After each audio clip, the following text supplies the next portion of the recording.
Again. Over the last week or so, I've had this bizarre affliction where I found myself compelled to go around kicking down every door I see. And luckily, I've found just the remedy with GmanLives' new game called Angerfoot.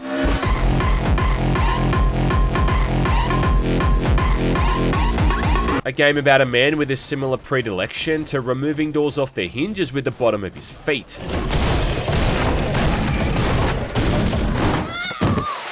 Yeah, from the developers of Gorn and the awesome Broforce comes the equally kick-ass Angerfoot, a lightning-fast action FPS where the only thing's harder than your feet is the thumping hard bass soundtrack. And if you've been thinking to yourself lately that the E button on your keyboard hasn't been put to enough use, well, then this is the game for you. Yeah, so this is another one of those slam dunk titles, I think, for the indie shooter scene. And while some of the more repetitive and tedious mechanics here might turn away some people, the overarching shooter fan demographic is really going to enjoy their time spent with this one. So if once again all you want to know is whether or not this one is worth your hard-earned buckaroonies, well, then I can say yet again that yes, it is. Right, so I still don't really know how to properly describe this one. I guess it's like first-person Hotline Miami meets John Wick and Adult Swim cartoons. Stories you're playing as the aptly named Angerfoot, a dude living in the so-called Shit City, which is overrun with crime and corruption. There's only one rule in Shit City. Crime is the law. All our protagonist wants to do, though, is just collect cool-looking sneakers and hang out at home with a pizza and his vaping girlfriend. You know, living the dream. However, during the prologue, after he's just finally completed his collection of primo sneakers, they're suddenly stolen and then divided up amongst the bosses of the 4 major crime gangs in the city. You got the violence gang, the pollution gang, the business gang, and then finally the debauchery gang, who all kind of sound like villains out of an old episode of Captain Planet. All these goons answer to the crime minister. And each of these gangs has their own unique looking areas with a crack house, sewers, office buildings, and then an underground nightclub. Yeah, truly 4 of the all-time staples of video game environments. It all just kind of reminds me of the same kind of bizarre cartoonish energy we got in 90s games like Earthworm Jim and Boogerman. Anyway, what this all basically equates to in gameplay is that you got 4 separate zones to get through, with each zone having about a dozen or so different levels and then ending in its own unique boss fights. All of which are against these different leaders of the gang who all give up one of these 4 primo sneakers. And then as for the moment-to-moment gameplay, well, the goal for each level is just to find your way to the exit, which more or less involves moving in a single direction while avoiding or killing everything along the way. You can survive a couple of shots before dying and stay out of harm's way for a few seconds, and your health is even going to regenerate to let you keep going. Which actually goes a long way in keeping the levels flowing and removing a lot of frustrating restarts.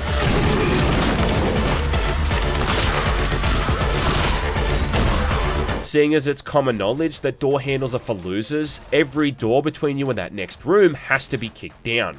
And kicking can also kill enemies in a single hit, which is kinda handy if you don't have a weapon or just want to conserve ammo.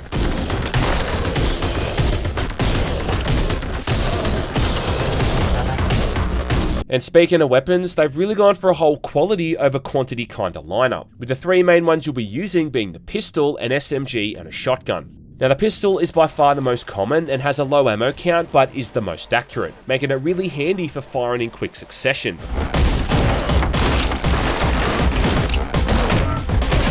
The SMG, on the other hand, has a bigger magazine size, but then it also comes with a lot more recoil, and isn't nearly as accurate from a distance. Then you got the shotgun, which has a wider spread but again a lower ammo count. And you more or less just need to kind of aim this thing in the general direction of a bad guy and then the rest will just sort itself out. As far as FPS shotguns go as well, this one ticks all the boxes, and it makes short work of whoever's dumb enough to be standing on the business end. Later on in the game, you'll also eventually get an assault rifle, a grenade launcher, dual revolvers, a crossbow, and even a goddamn minigun. But those original 3 are by far the ones which are going to get the most mileage. It's not that those other weapons aren't any good, in fact it's actually kind of crazy how quickly that minigun can shred up a group of enemies. Damn. But I don't know, man, like, you just can't beat the classic effectiveness of a good old-fashioned pistol SMG shotgun.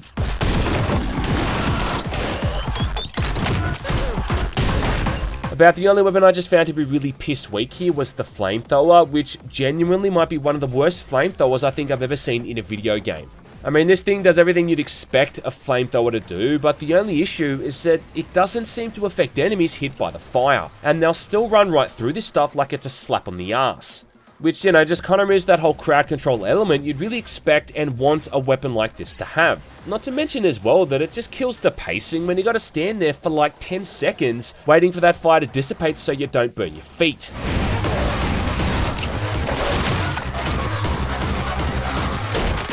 Either way though, all of these weapons can be thrown at any time with the right mouse button, which has the nice benefit of stunning anyone hit by it. And when you're unarmed, weapons on the ground will instantly be picked up by the player, ready to be put right to use. So it pretty quickly becomes that seamless loop of taking someone out, grabbing their gun, and continuously moving. Repeating the cycle whenever you're out of ammo and mashing that E button on any door or an enemy that's dumb enough to get in your way. What also kind of helps as well is that this game has some really helpful visual and audio design, insofar as the way that the enemies look, so you can instantly see an enemy type and know exactly what you're coming up against. So when you see those lizard guys, for instance, you know right away that they're only armed with melee weapons and not going to be that much of a threat. But when you see the guys in the hoodies or the tracksuits, well, then you know that you're about to get shot at with a pistol or an SMG. One enemy type has this giant, cartoonish looking bomb for a head, which is kinda hard to miss. And kicking these dudes back instead of shooting them is going to turn them into your own personal exploding ragdoll. And then the ones who can throw grenades have a very distinct audio cue when one of those things is cooking up, giving you ample time to get out of the way or, you know, kick those grenades back into their face. Music is dynamic as well and also escalates whenever you're in combat, really highlighting that there's active threats that you need to be wary about. It all just comes together to really make it easier to glance to know what kind of threat you're coming up against and really decide what kind of approach you want to take. Which, you know, is kind of important in a game like this where you can enter a room and be faced with 3 or 4 different enemy types at once. Plus, I just really appreciate how funny and interesting some of these designs are. Like seeing pigeons holding full body sized riot shields, for instance. Or those super tough armored up teddy bears with miniguns who, funnily enough, can be beaten by just kicking them a bunch of times. It's just like every aspect of Angerfoot's presentation feels unique, and those brief intermission levels where you can just walk around and explore the area, chatting to NPCs for completely useless information, I don't know man, it just kind of goes a long way in giving the game a lot more character, even down to the way that the enemies more or less do their version of teabagging by mocking the player by dancing when you're killed.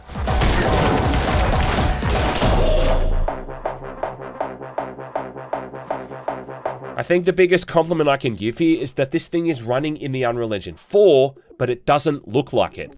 Kind of find that a lot of UE4 games have this look to them, which just makes them instantly recognizable, but Angerfoot doesn't seem to suffer from that problem. And it's definitely the best portrayal of shit city I've ever seen in a video game. Now all up in Angerfoot, you're looking at about 60 or so levels to get through in total, with the overall goal being to reclaim your original stolen property. However, throughout the campaign, you're also frequently unlocking new shoes.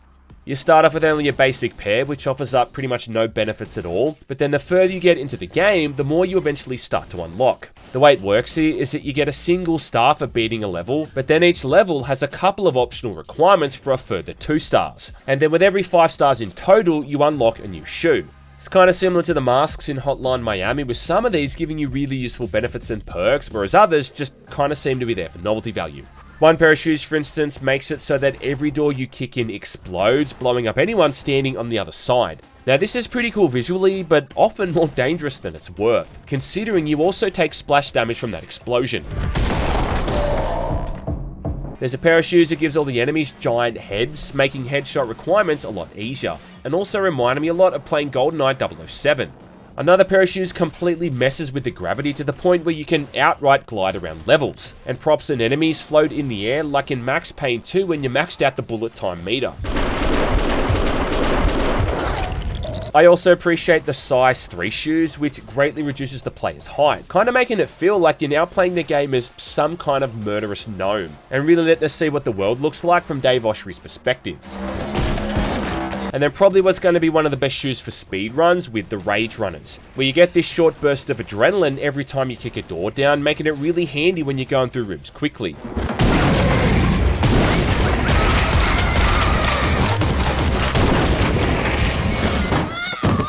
The Soul Sucker shoes basically turns the game into Post Void or Mullet Mad Jack, increasing your resistance to damage, but then also adding in a 5-second timer where you have to constantly keep making kills to stay alive.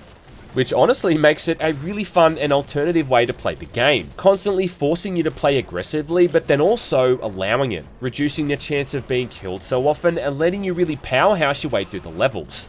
In fact, there's specific requirements for certain levels to beat them in a strict time limit, along with killing every single enemy, and I genuinely don't think it's going to be possible for some of these without wearing those shoes. Sadly though, I did find the so-called Primo shoes to be a bit underwhelming. Now these are the ones you get from the bosses, and really only a couple of them are actually any good. The first ones you get lets you charge up a powerful kick that also launches you forward. And then the final pair of shoes you unlock gives you limited bullet time after entering each new room. And yeah, these two are kind of fun, I guess, but you never really have to use either of these to progress, outside of maybe like one instance where the charge kick is needed for a level requirement.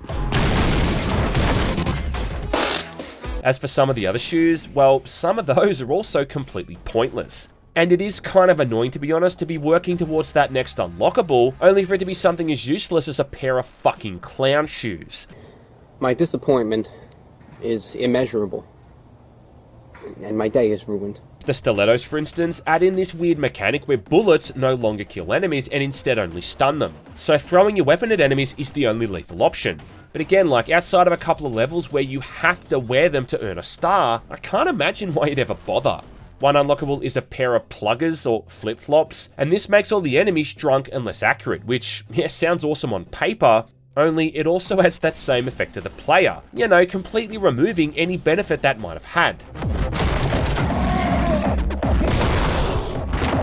However, I will say though that it does capture that feeling quite well, of what it's like after you've had one too many drinks and just need to find a soft spot to lie down and pass out in your own vomit. Still though, a lot of the longevity in Angerfoot is going to come from wearing these, considering that there's level requirements there that you literally can't do unless you've unlocked some of them. Some levels might have a challenge, for instance, where you have to beat it without jumping, which is impossible without wearing the anti-gravity shoes. And one speedrun challenge is also impossible without wearing the size 3s. This is big brain time.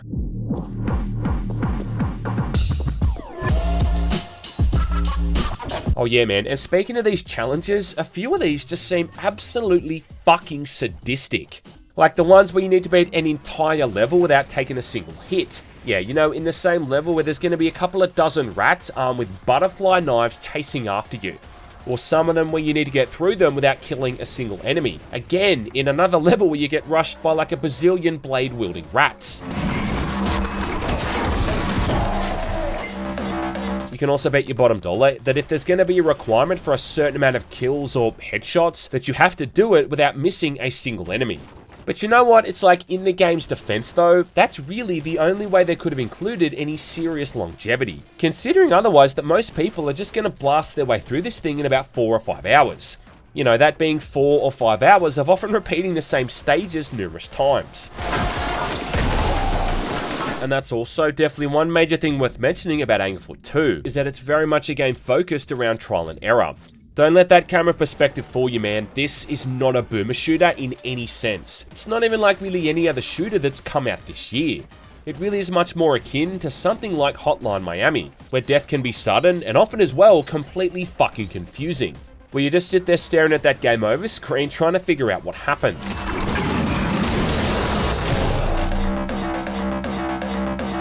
In that way, it also kind of reminds me a lot of Broforce, how you'd often just be randomly killed when a nearby explosion somehow found its way into your direction.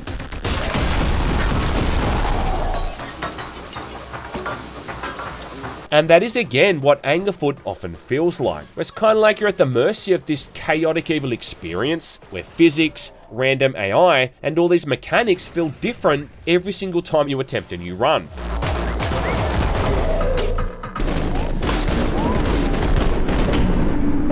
I mean, like, don't get me wrong, there's definitely an element here about the player being actually skillful at the game, and if your basic aim is good and you have situational awareness, well, you'll probably do fine.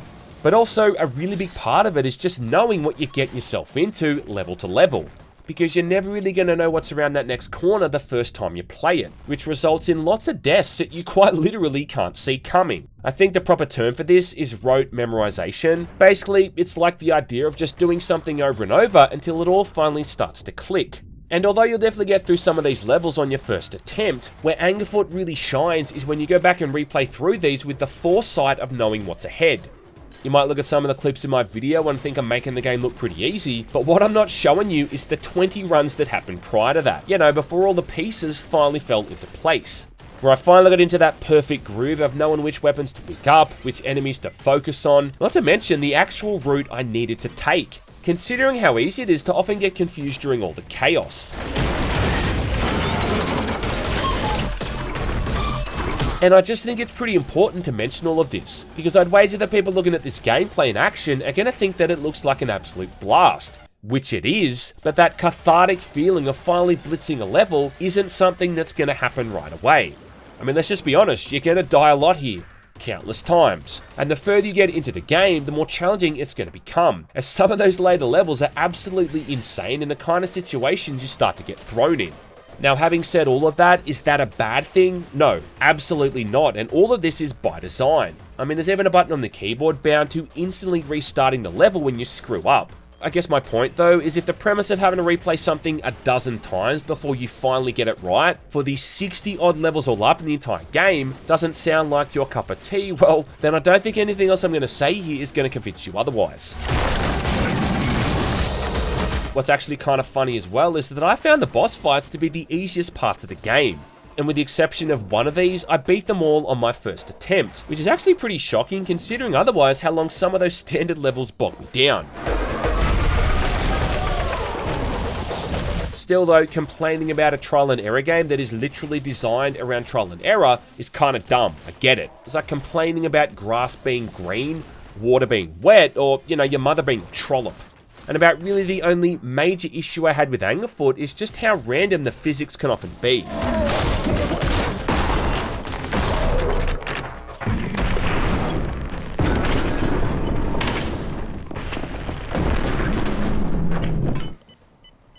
Bullshit! Mostly in the way that weapons or items you might be trying to get to can be hurled around into weird places at times, just kind of due to the utter randomness of everything going on. I did also have some minor performance issues, with the frame rate becoming kind of choppy at times, but outside of these minor niggling issues, the game seemed to run pretty smooth, which is doubly impressive given the amount of stuff that's happening on screen. But at the end of the day, this is still another pretty easy recommendation. And I think that even with this kind of niche style of repetition-focused gameplay, Angerfoot is just insanely fun and unique overall. And despite this game often bringing my piss to an absolute boil, I just kept coming back, man, time and time again. Is it going to shake up the entire industry or evolve the genre in any kind of meaningful way? Well, no, it ain't. But you know what? Sometimes all you really want to do is go around kicking sewage thugs in the chest and cuddle up next to your digital girlfriend to eat some pizza.